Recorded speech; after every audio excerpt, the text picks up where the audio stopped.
प्यारे बच्चों नमस्कार। आप सभी का स्वागत है आज के इस सेशन में।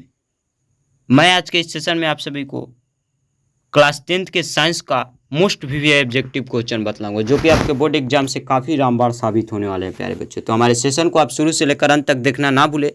यदि हमारे चैनल पर नए हैं तो वीडियो पसंद है तो हमारे चैनल को सब्सक्राइब कर बेल आइकन प्रेस कर ले।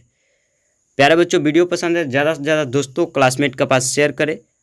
और मैं वैसे ऑब्जेक्टिव लेकर आया हूँ जो कि आपको एक बोर्ड एग्जाम में आने की काफ़ी संभावना है। प्यारे बच्चों, मैं इस वीडियो में क्वेश्चन बैंक से भी ऑब्जेक्टिव लिया हूँ, प्रीवियस ईयर मॉडल पेपर से भी और मॉडल सेट से भी ऑब्जेक्टिव लिया हूँ प्यारे बच्चों, जो कि आपके बोर्ड एग्जाम से काफ़ी महत्वपूर्ण रहने वाले हैं। तो हमारे सेशन को आज शुरू से लेकर अंत तक देखना ना भूले। चलिए सेशन को स्टार्ट करते हैं। देखिए प्यारे बच्चों, क्लास 10th के साइंस का मोस्ट वीवीआई ऑब्जेक्टिव का चर्चा आज के इस सेशन में करूंगा जो कि आपके बोर्ड एग्जाम से काफ़ी महत्वपूर्ण रहने वाले प्यारे बच्चों। MVVI यानी मोस्ट वीवीआई प्रश्न लेकर आया हूं आज के इस सेशन में। तो चलिए सेशन को स्टार्ट करता हूं। देखिए प्यारे बच्चों, क्या करे प्रश्न नंबर, देखिए क्या करे प्रश्न, मैग्नीशियम आवर्त श्रेणी के किस वर्ग में स्थित है जिसका शॉर्टकट इसे Mg से सूचित किया जाता है। मैग्नीशियम एक प्रकार का तत्व है जिसे Mg से सूचित किया जाता है, जिसका परमाणु संख्या प्यारे बच्चों 12 होता है। वह आवर्त श्रेणी के किस वर्ग में है? बहुत ही क्वेश्चन इंपॉर्टेंट है प्यारे बच्चों। किस वर्ग में? वर्ग 2 में है। यानी मैग्नीशियम जिसका परमाणु संख्या 12 होता है वह किस वर्ग में है आवर्त श्रेणी के? तो वर्ग 2 में है। इसे याद कर लीजिएगा, ऑप्शन बी सही होगा। चलिए देखते हैं अगले प्रश्न को। क्या करें, निम्नलिखित में कौन अधातु है? निम्नलिखित में कौन अधातु है प्यारे बच्चों? तो फास्फोरस है, Fe है। यानी में जो फास्फोरस है वह एक प्रकार का अधातु है, Fe हो जाएगा, जिसे Fe से सूचित किया जाता है। ऑप्शन ए सही हो जाएगा इस प्रश्न का। चलिए प्यारे बच्चों अगले क्वेश्चन को देखता हूँ। क्या करें, निम्नलिखित तत्वों में कौन अधातुई गुण वाला हो सकता है? यानी जिसमें अधातु का गुण होता है वो निम्नलिखित में से कौन सा तत्व है प्यारे बच्चों? कौन है? तो ब्रोमीन है, जिसका Br से सूचित किया जाता है। ऑप्शन डी सही हो जाएगा ब्रोमीन को। ब्रोमीन को किससे सूचित किया जाता है प्यारे बच्चों?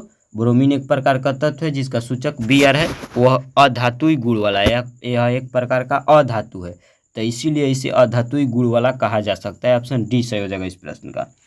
चलिए देखते हैं प्यारे बच्चों अगले प्रश्न को। क्या करा अगला प्रश्न, निम्नलिखित में कौन सबसे अधिक क्रियाशील हैलोजन है?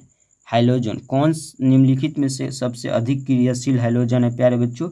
कौन है? तो F हो जाएगा, यानी जो है फ्लोरीन हो जाएगा।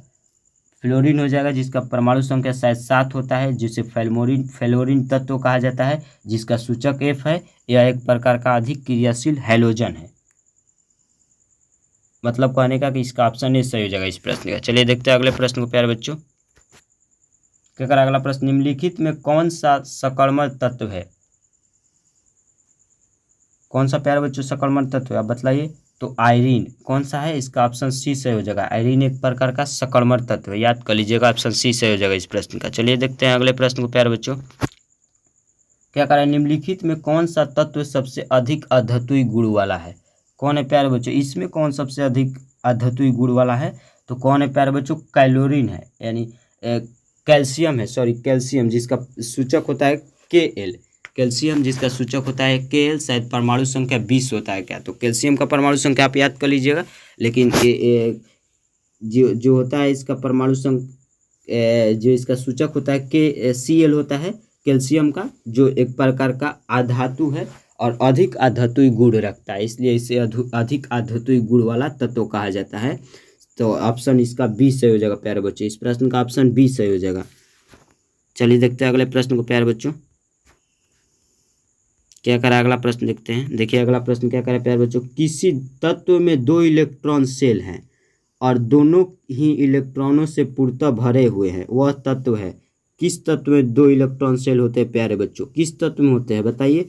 तो नियॉन में होता है। नियॉन में, जिसका परमाणु संख्या शायद 10 होता है, नियॉन में होता है 2 इलेक्ट्रॉन शेल। आप इसे याद कर लीजिएगा, ऑप्शन ए सही हो जाएगा इस प्रश्न का।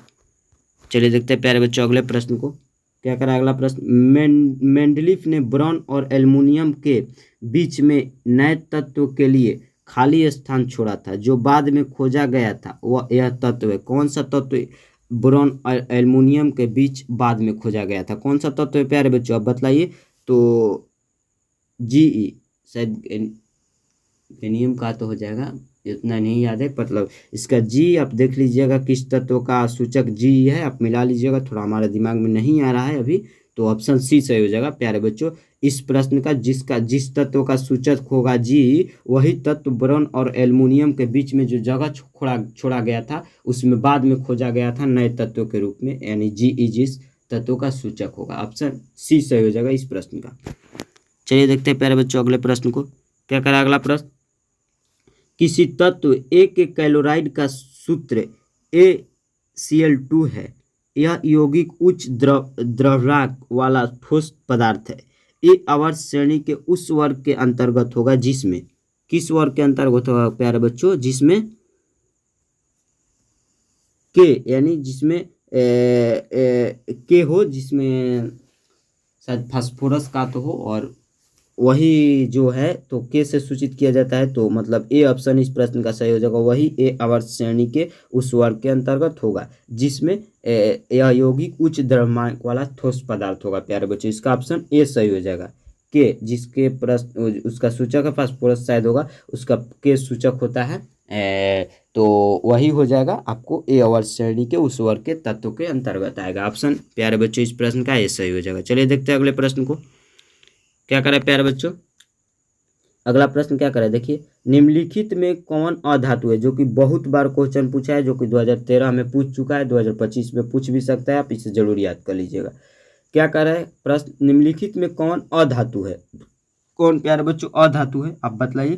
तो Fe जो है एक प्रकार का अधातु है, इसका ऑप्शन ए सही हो जाएगा प्यारे बच्चों। चलिए देखते हैं अगले प्रश्न को।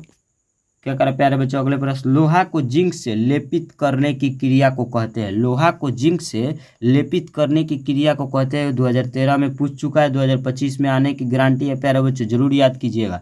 लोहा को जिंक से लेपित करने की क्रिया को कहते हैं, क्या कहते हैं प्यारे बच्चों, तो गैल्वेनीकरण कहते हैं। ऑप्शन बी सही हो जाएगा प्यारे बच्चों इस प्रश्न का। चलिए देखते हैं अगले प्रश्न को।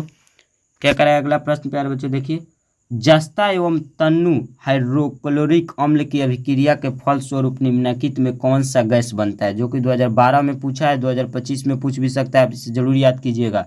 कौन गैस बनता है प्यारे बच्चों, कौन सा गैस बनता है, तो H2 यानी हाइड्रोजन गैस बनता है। इस प्रश्न का प्यारे बच्चों ऑप्शन सी सही हो जाएगा। चलिए देखते हैं अगले प्रश्न को, सब प्रश्न इंपॉर्टेंट है, प्रीवियस ईयर है। क्या करें अगला प्रश्न, लोहे की परमाणु संख्या है, लोहे की परमाणु संख्या कितनी होती है प्यारे बच्चों, 26 होती है। लोहा की परमाणु संख्या 26 होती है। इस प्रश्न का ऑप्शन बी सही हो जाएगा प्यारे बच्चों। चलिए देखते हैं अगले प्रश्न को। क्या करें अगला प्रश्न, क्लोरीन की संयोजकता क्या है। क्लोरीन की संयोजकता जब आप 11-12 में जाइएगा तो संयोजक संख्या, संयोजकता इस सब पढ़ने को आपको मिलेगा। तो क्लोरीन की संयोजकता क्या है प्यारे बच्चों, 44 नंबर क्वेश्चन पूछ रहा है, क्या है, तो क्लोरीन की संयोजकता 1 होती है। ऑप्शन सी सही हो जाएगा इस प्रश्न का। चलिए अगले प्रश्न को देखता हूँ प्यारे बच्चों। क्या करें, धातुओं को जोड़ने में प्रयुक्त गैस है। धातुओं को जोड़ने में कौन सा गैस प्रयुक्त होता है, एथाइन गैस। धातुओं को जोड़ने में एथाइन गैस प्रयुक्त होता है। ऑप्शन सी सही हो जाएगा प्यारे बच्चों इस प्रश्न का। चलिए अगले प्रश्न को देखता हूँ। अधातु के ऑक्साइड होते हैं। अधातु के ऑक्साइड कौन सा होता है प्यारे बच्चों, तो अम्लीय होते हैं। अधातु के ऑक्साइड कैसे होते हैं, अम्लीय गुण वाले होते हैं। ऑप्शन बी सही हो जाएगा इस प्रश्न का। चलिए देखते हैं प्यारे बच्चों अगले प्रश्न को। सब प्रश्न प्रीवियस ईयर है, इस प्रश्न को आप जरूर याद कीजिएगा, बहुत इंपॉर्टेंट प्रश्न है। चलिए देखिए अगला प्रश्न क्या करें, निम्नलिखित में कौन उपधातु है। बहुत ही क्वेश्चन इंपॉर्टेंट है, जो कि 2025 में पूछ भी सकता है। निम्नलिखित में कौन उपधातु है, कौन उपधातु है प्यारे बच्चों बतलाइए। तो Sb हो जाएगा। Sb अब ये नहीं पता है कि किस परमाणु तत्व का यानी किस तत्व का सूचक है, आप देख लीजिएगा, लेकिन Sb हो जाएगा, जो एक प्रकार का उपधातु है। यह सबसे आवर्त श्रेणी के निचले वर्ग में होता है। ऑप्शन डी सही हो जाएगा प्यारे बच्चों इस प्रश्न का। चलिए देखते हैं अगले प्रश्न को। देखिए अगला प्रश्न क्या कर रहे हैं, क्या करें, अधातुओं के ऑक्साइड होते हैं। अधातुओं के ऑक्साइड कैसे होते हैं प्यारे बच्चों, अधातुओं के ऑक्साइड कैसे होते हैं, तो अम्लीय होते हैं। धातु के ऑक्साइड कैसे होते हैं, पीछे भी बताया है, अम्लीय होते हैं। ऑप्शन ए सही हो जाएगा प्यारे बच्चों इस प्रश्न का। आप जरूर याद कर लीजिएगा कि धातुओं के ऑक्साइड कैसे होते हैं, अम्लीय होते हैं। चलिए देखते हैं अगले प्रश्न को। देखिए क्या करें, हेमाटाइट किस धातु का आयशक है। हेमाटाइट किस धातु का आयशक है प्यारे बच्चों, Fe यानी जो Fe जिस तत्व का सूचक होता है उसी का हेमाटाइट उस धातु का आयशक होता है। यानी इस प्रश्न का ऑप्शन डी से हो जाएगा प्यारे बच्चों। चलिए देखते हैं अगले प्रश्न को प्यारे बच्चों। देखिए अगला प्रश्न क्या कर रहे हैं, लोहे के फ्राइंग पैन को जंग से बचाने के लिए निम्न में से कौन सी विधि उपयुक्त है? कौन सी विधि लोहे को जंग से बचाने के लिए कौन सी विधि उपयुक्त होती है प्यारे बच्चों? कौन सी विधि? तो जिंक की परत चढ़ाकर, जिंक की परत चढ़ा दीजिएगा तो लोहा में जंग लगने से बच जाएगा। इस प्रश्न का प्यारे बच्चों ऑप्शन सी सही हो जाएगा। चलिए देखते हैं अगले प्रश्न को प्यारे बच्चों। अगला प्रश्न क्या कर रहा है देखिए, निम्नलिखित में कौन सा लवण समुद्री जल में पाया जाता है? निम्नलिखित में से कौन सा लवण समुद्री जल में पाया जाता है? NaCl, जो कि एक प्रकार का नमक का भी शायद होता है। इसे क्या हो सकता है? सोडियम बाइक्लोराइड, यानी जिसे NaCl भी कहा जाता है, वही समुद्री जल में पाया जाता है। लवण है एक प्रकार का है NaCl, जो कि समुद्री जल में पाया जाता है। इस प्रश्न का ऑप्शन प्यारे बच्चों डी सही हो जाएगा।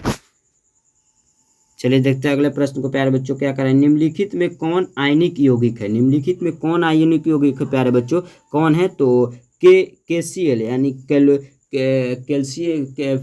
फास्फोरस बाइक्लोराइड हो जाएगा शायद। मतलब KCl जो है एक प्रकार का आयनिक यौगिक है। ऑप्शन इस प्रश्न का प्यारे बच्चों सी सही हो जाएगा।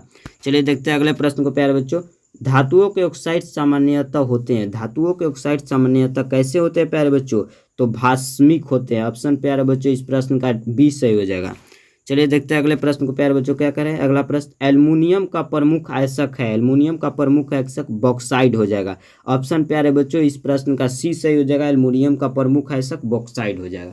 ऑप्शन प्यारे बच्चों इस प्रश्न का सी सही हो जाएगा। बहुत ही आज का सेशन मस्त लगा पढ़ाने में, आप सभी को पढ़ने में भी बहुत मस्त लगा होगा प्यारे बच्चों। यदि हमारे चैनल पर नए हैं तो चैनल को सब्सक्राइब करें। वीडियो पसंद आया होगा तो ज़्यादा से ज़्यादा दोस्तों के पास शेयर करें। वीडियो को लाइक करें। कोई भी डाउट होने पर प्यारे बच्चों कमेंट जरूर करें।